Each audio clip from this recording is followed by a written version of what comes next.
currently coping by giving my child Chick-fil-A for the second day in a row. Because we had some food cards that we got at Christmas. I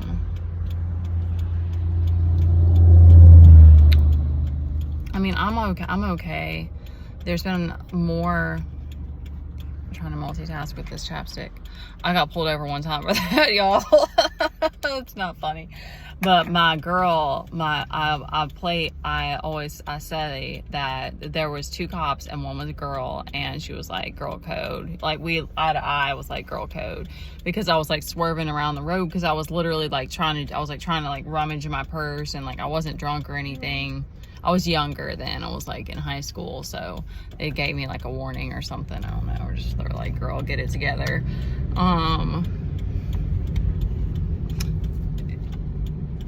Okay, this is I was trying to say, like, doing all the healing work, it really does, like, whatever it is that you're coping with in life or whatever situation it is, it's like it helps you to just deal with it all. We're at a four-way stop. It's about to get crazy. He's gonna go. But it's scary because it actually helps you, like, you get to this place where it's like right now, like, I'm trying to figure out what I'm supposed to be showing up and doing, what my role is, because I'm not making money doing any kind of content creation, and that's our biggest issue right now. And yet I want to just like, if I want to do my job, I want to serve, I still want to, like, that leader in me, like, doesn't just die, like, it always is there. And also, like, I still have to figure, anyway, it's just in a weird place. And like, my sleep schedule being off and stuff, like, the self-care has been hard for me lately. The stress is just getting to me. That's what's crazy, is it's like, doesn't matter what you have going on in life, like, you're always gonna have like responsibility and stress and stuff. Like, you could look at someone's life and be like, oh, they're a stay-at-home mom, they have it easier. But that's not true, because kids are literally balls of chaos. So, and I mean, sometimes in the best way, but I mean, it's just, it's like the world works in a way that everybody has to learn their lessons and stuff. But it does help you, like, doing all this stuff to calm your nervous system helps you. There was sort of like more than one point to this, because this wasn't really the direction I meant to go, but like I said, it's kind of trying to run with the crazy. But it's scary, because then you're like, I keep adapting to like whatever your circumstances are. But then I'm like, okay, hold on, like, not everything is peachy though. Like, I don't want to just keep that girl, and I don't know her name, and she's a famous singer, and I cannot think of her name. She said that when you sit and shit too long, it stops smelling or something like that. Like, that's kind of the energy. That's what happens, is it's like you just start to accept, like, your circumstances. But then every time I'm asked to, like, show up more, expand more, or like take on something else, that's when I start getting, and I just want to, like, let it happen the way it's meant to. I don't know what I'm doing. I don't have anyone. I've adapted to not have anyone to talk to, but then there's times where you feel like you're gonna literally lose your mind. And I especially don't want to get resentful. Like, anyway, okay, that was explaining my insanity, I guess. Because that's part of the feminine. Like, it's funny because, like, men, it's always, okay, so this was sort of like a polarity thing, because it's like, the feminine has specific things, and like, it's ridiculous. We're fucking ridiculous sometimes. Like, women, it's frustrating. It's like, I love being a woman. I love the feminine, but like, she's very demanding sometimes. Like, she's needy, and like, she has to have containment. Like, she doesn't, like, I've thought about that before, of like, you balancing it out within, like, a woman, you can use your masculine to hold space for your feminine. But the more that you want to have that feminine expression, the more you need masculine containment. So it's hard doing it on your own. It's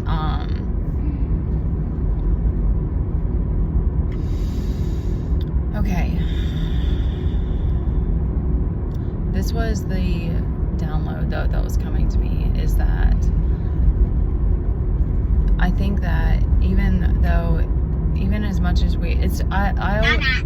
everything I've started to like, Teddy, quiet please, man. The more I started diving into stuff and learning, the more I realized that, you know, the more you know, the more you know, the more you don't know. I don't know if that's a thing, but it's sort of like you keep going deeper, and then you realize that it's like there's things that are always out of our grasp. It's like there's things that we just don't get to know. I'm going a little bit fast. This person's right on my ass.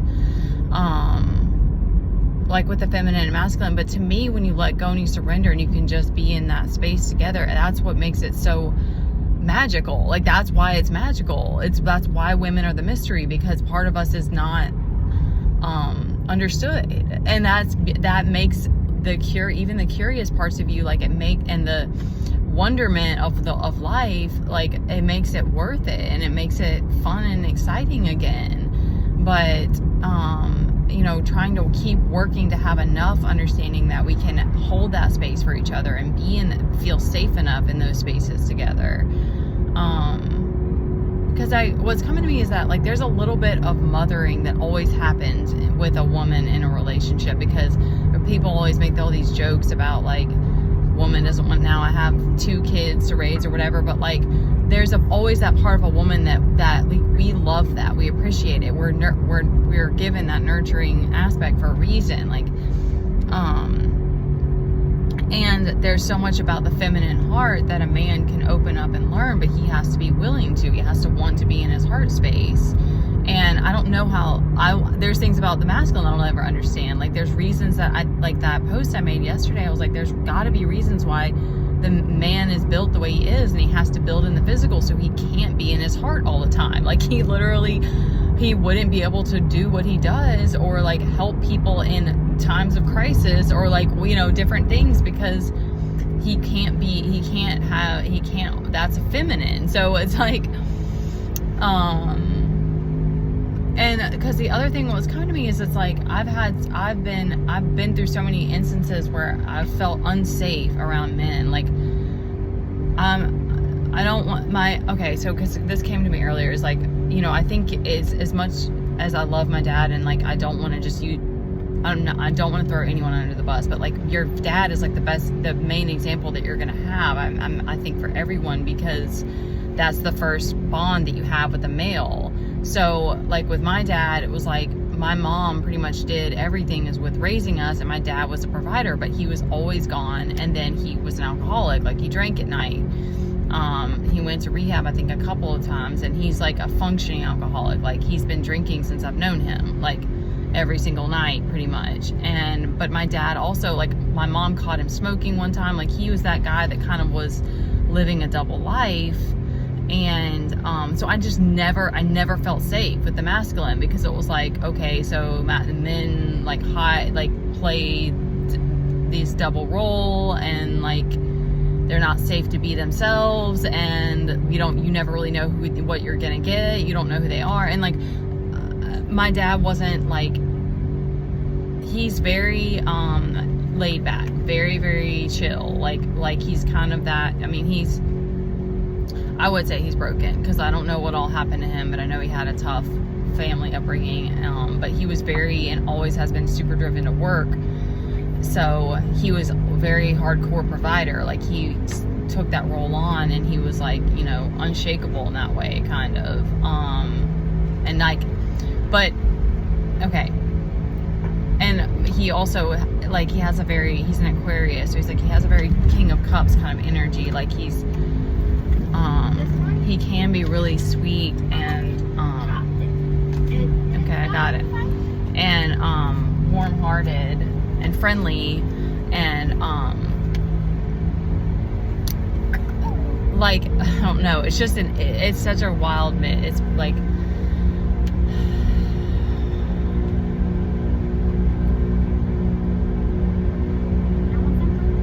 okay, just a minute, man, because I'm driving right now, okay?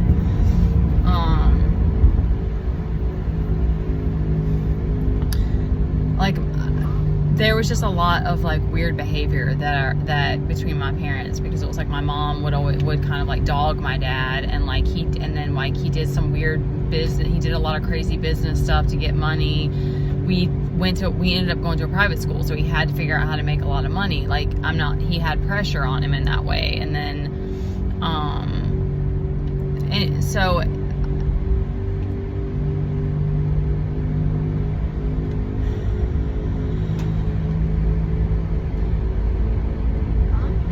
there's all these things that I feel like it's like has something to do with like the relationships that you have with your parents, the fact that like at this point I've been a single mom as long as I have, and having, you know, like I was forced into hyper independence. Like that came to me because I'm like, I don't think I actually, I do think I have that about me, like especially if like that's the way that your abandonment wound kind of like came through, is that you're like, okay, I'm not safe with these people, so I'm just gonna like close up and close myself off and like figure it out on my own. But like when I was pushed to my extremes, I started reaching out for help with my kid. I was like, I need, you know, my mom did help us to find therapists because we went through a dry spell because there wasn't anything available around here and we had to keep searching.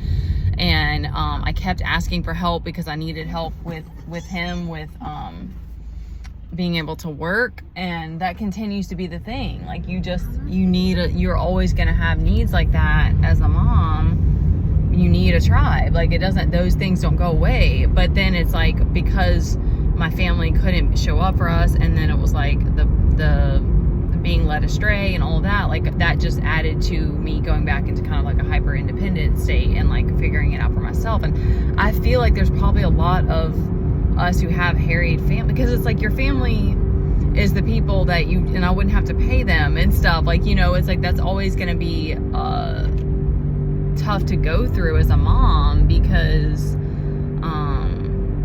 I don't have a partner, and so that just makes it that much harder, and harder to trust and stuff. But I think the more that we like have an understanding of like these relationships that we've had with like the mom to our mom and to our dad, and like how that's kind of developed us in a sense. And the other thing that was coming to me is that like we're living in a time where it's like it seems like people are more accessible, but that's not really a truth, because intimacy is still just as hard as it's always, I mean, I don't know what it was like before this lifetime, but like intimacy is still the hardest thing, because it's hard to be vulnerable with people, it's hard to trust and stuff. So it's like, but because you can just message people and like get in their energy, it seems like it's easy to make those connections. But that's, to me, where it's like that's where we have to start like having a deeper hey, I know I'm talking a lot, I'm almost done, okay? Having a deeper understanding that it's like that's actually, those are all like false connections, because if someone doesn't feel seen and heard by you when you reach out to them, then that's a missed opportunity, and that actually is kind of hacking away at the trust instead of building it.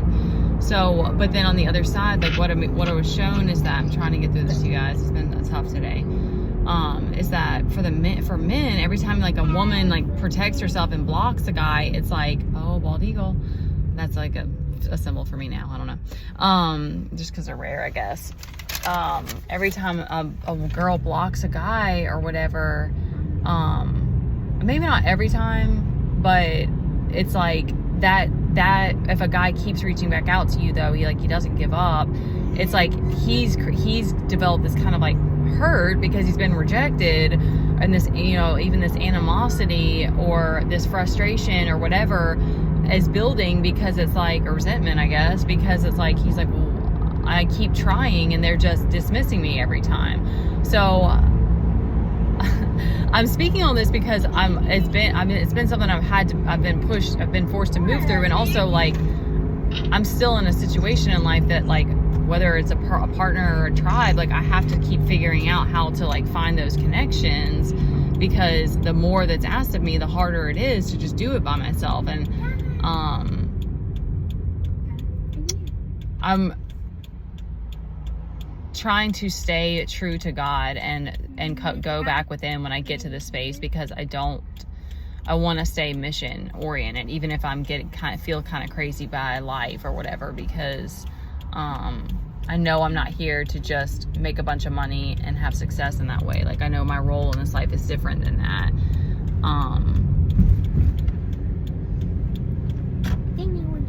But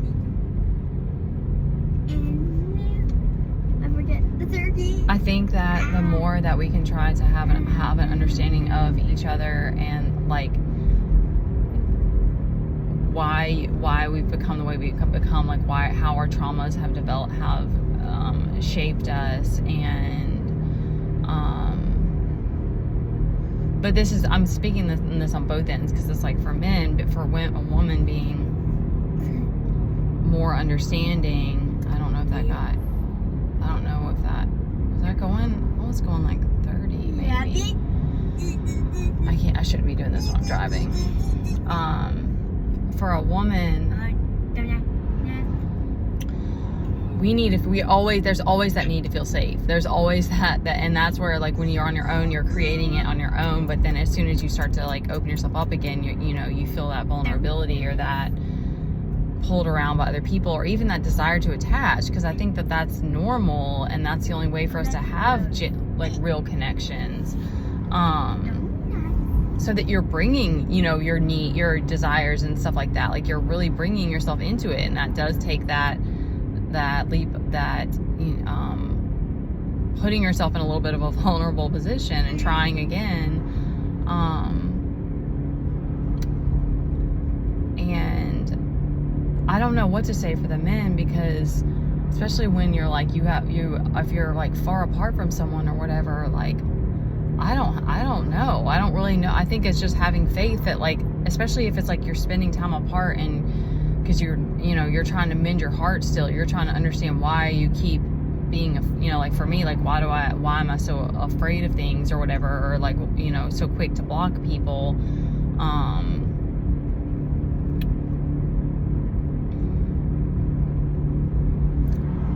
and sadly it is that situation of, like, especially after family, you're just never, your family being the people that you felt forsaken by, like, that's, you'll never be the same after that, and you'll never just want to connect with anybody, because, like, I don't have my family to go to. Like, that's what I really want in a person, is to have that person that's like, they're my person that I go to talk to, like, they're my confidant, they're my best friend. Like, that's what I think the most beautiful relationships are. And I'm in a situation in life that it's like, I really want people that I truly trust, and that we have each other's backs. Like, there's that reciprocity, and there's that that mutual desire to understand each other and stuff like that. And maybe sometimes it takes having gone through similar lessons and situations in life to get to find those people. All right, that's 18 to 18. That's plenty of talk.